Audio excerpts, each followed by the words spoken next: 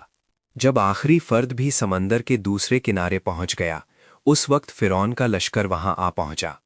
اس نے یہ منظر دیکھا اور تکبر میں اندھا ہو کر اپنی فوج کو اندر لے گیا۔ اس نے سمجھا یہ بھی اس کے لیے کھلا ہوا راستہ ہے، لیکن جب وہ بیچ تک پہنچ گیا، اللہ کا حکم آیا، پانی کی دیواریں گر پڑیں، سمندر اپنی اصلی شکل میں لوٹ آیا، فرعون اور اس کا لشکر پانی میں ڈوب گئے۔ اس لمحے فرعون نے ایمان لانے کی کوشش کی، مگر موت کا وقت دیکھ کر کیا گیا اقرار قبول نہ ہوا۔ یوں ظلم کا ایک بڑا نظام پانی میں دفن ہو گیا۔ دوسری طرف موسیٰ اور ان کی قوم نے اپنی آنکھوں سے اللہ کی قدرت دیکھی۔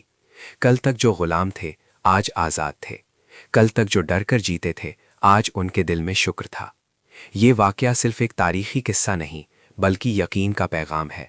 جب انسان کے لیے ہر راستہ بند ہو جاتا ہے، تب اللہ اپنی رحمت سے ایسا راستہ کھولتا ہے جو تصور سے بھی باہر ہوتا ہے۔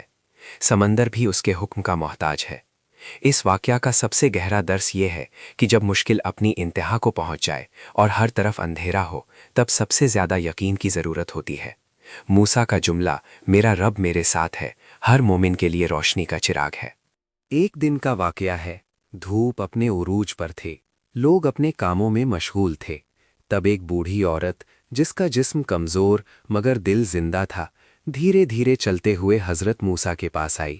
اس کے کپڑے سادے تھے، چہرہ جھریوں سے بھرا ہوا، مگر آنکھوں میں عجیب سی روشنی تھی۔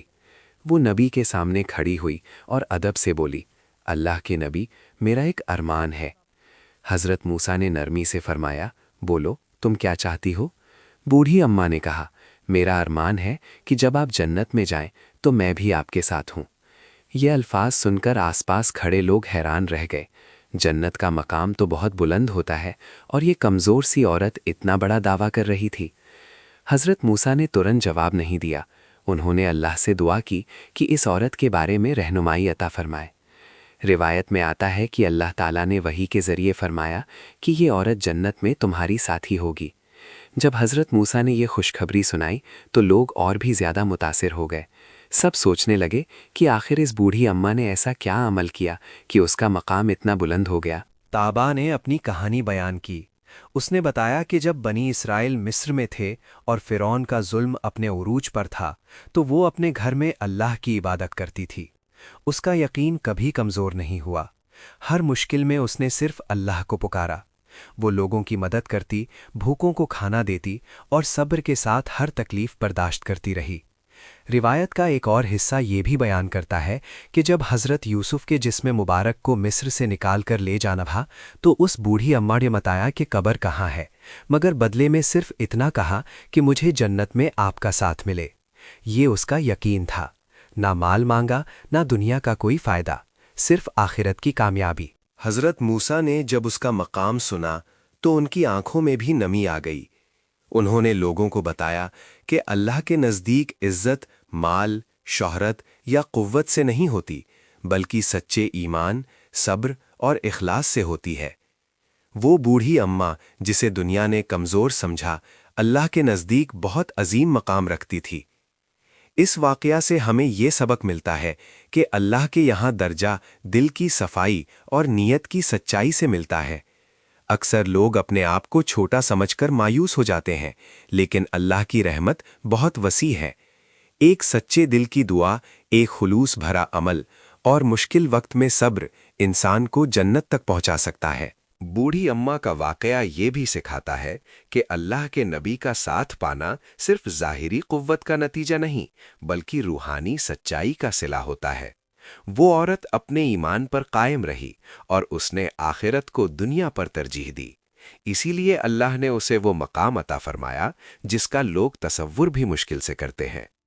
یہ قصہ صرف ایک کہانی نہیں بلکہ ہر دور کے انسان کے لیے پیغام ہے کہ چھوٹے سے چھوٹا عمل بھی اگر اخلاص سے ہو تو اللہ کے یہاں قیمتی ہوتا ہے، اور کبھی کبھی ایک گمنام سی بوڑھی اماں بھی جنت میں نبی کی ہمسفر بن سکتی ہے۔ جب حضرت موسیٰ مصر سے نکل کر مدین میں قیام پذیر ہوئے، وہاں ان کی ملاقات حضرت شعیب سے ہوئی اور انہوں نے کچھ عرصہ ان کے ساتھ گزار کر نکاح بھی کیا۔ کئی سال گزر گئے، پھر ایک دن موسیٰ نے فیصلہ کیا کہ اپنے گھر والوں کے ساتھ واپس مصر کی طرف سفر کریں۔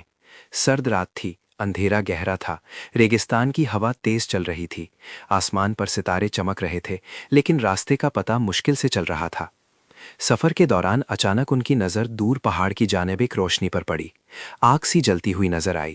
انہوں نے اپنی اہلیہ سے کہا کہ تم یہیں ٹھہرو، میں دیکھ کر آتا ہوں، شاید وہاں سے کوئی خبر ملے یا کچھ آگ لے آؤں تاکہ سردی دور ہو سکے۔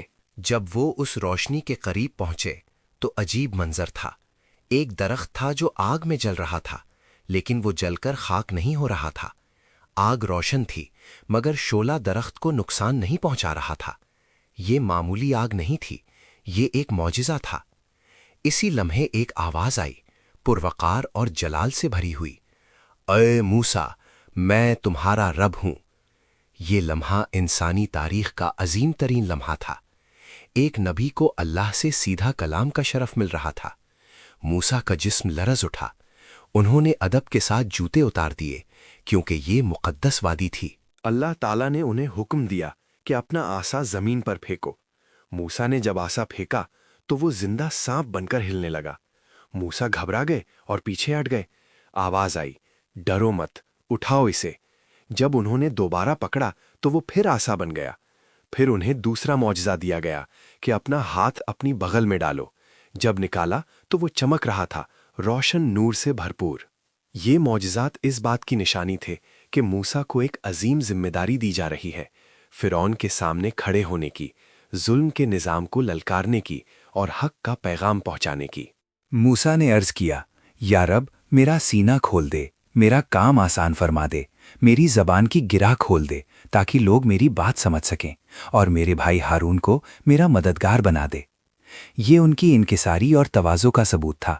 اتنی بڑی ذمہ داری ملنے کے باوجود انہوں نے اپنی کمزوری کا اقرار کیا اور اللہ سے مدد مانگی۔ اللہ نے ان کی دعا قبول فرمائی اور انہیں یقین دلایا کہ وہ اکیلے نہیں ہیں، ان کا رب ان کے ساتھ ہے۔ یہ واقعہ صرف معجزے کا بیان نہیں بلکہ یہ سبق ہے کہ جب اللہ کسی کو ذمہ داری دیتا ہے تو اسے قوت بھی دیتا ہے۔